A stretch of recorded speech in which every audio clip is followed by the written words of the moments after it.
Hi everyone. This video is about transformations, translations, and reflections. Forgive any of my shakiness. I am working with a camera that is a little troublesome to hold, so hopefully everything works. Okay, so if we remember last class, we were looking at translations, and that's what's happening here.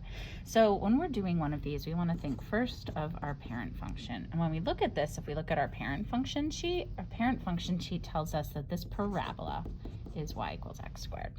Okay, so if this is y equals x squared, then we want to look at how did it change? And the question we ask ourselves is, how do we get back home?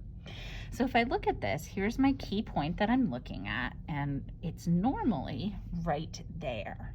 And so I look at this and I say, okay, in my x direction, I went back 2, which is minus 2. And in my y direction, I went up, let's see, 5, 6, 7, 8. I went up 8.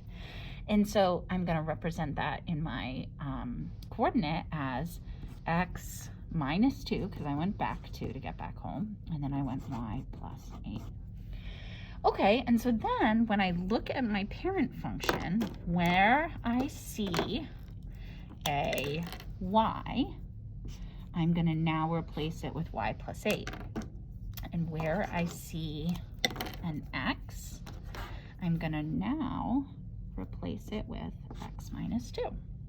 Okay, so in my parent function, we have y, whatever our y is, equals our x value squared, right? And so my x value is x minus 2, all in parentheses, and my y value is, parentheses or not, y plus 8. And there's my function, okay? So now if I look at a different equation, I see that my parent function for this one is actually y equals radical x. And so then again, I want to look and I want to say, okay, so how did I move this? Well, there's my key point, and that key point, looking at my parent function sheet, is normally at 0, 0. So to get back home, I went back 2 and down 3. Okay, so my x went back 2 and my y went down 3. Again, always going from your image back home. Okay, so now I'm going to do the same thing. My y is going to replace y, and my x is going to replace x. And so I have my y equals radical x. And so then I'm going to replace that.